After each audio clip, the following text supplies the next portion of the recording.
तफसीलात आप तक पहुँचाएंगे। इंसदाद दहशत गर्दी अदालत इस्लामाबाद ने थाना रमना में 2 और थाना गोलड़ा में दर्ज एक मुकदमे में चेयरमैन PTI के काबिल जमानत वारंट गिरफ्तारी जारी कर दिए हैं। मज़ीद तफसीलात हासिल करेंगे डॉन न्यूज़ के नुमाइंदे उमर मेहताब बर्नी से। उमर मेहताब बर्नी बताएगा तफसीलात इस हवाले से।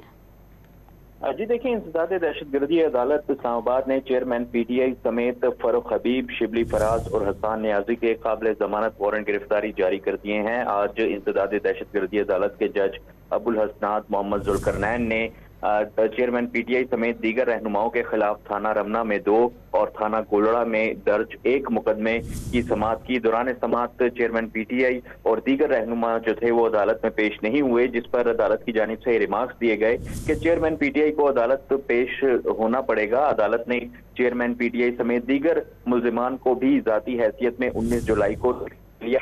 समाअत 19 जुलाई तक मुलतवी कर दी गई। आज दौरान समाअत जो लीगल टीम थी उनमें से सरदार मसरूफ अदालत में पेश हुए और उनकी जानिब से मौक़िफ़ अपनाया गया कि चेयरमैन PTI ने लाहौर हाई कोर्ट में पेश होना है, जिसके बाइस वो इस्लामाबाद नहीं आ सके। ताहम अदालत की जानिब से कहा गया कि उनको अदालत में पेश तो होना ही पड़ेगा, जिसके बाद अदालत ने काबिल जमानत वारंट गिरफ्तारी जारी करते हुए उनको 19 जुलाई को ज़ाती हैसियत में तलब कर लिया।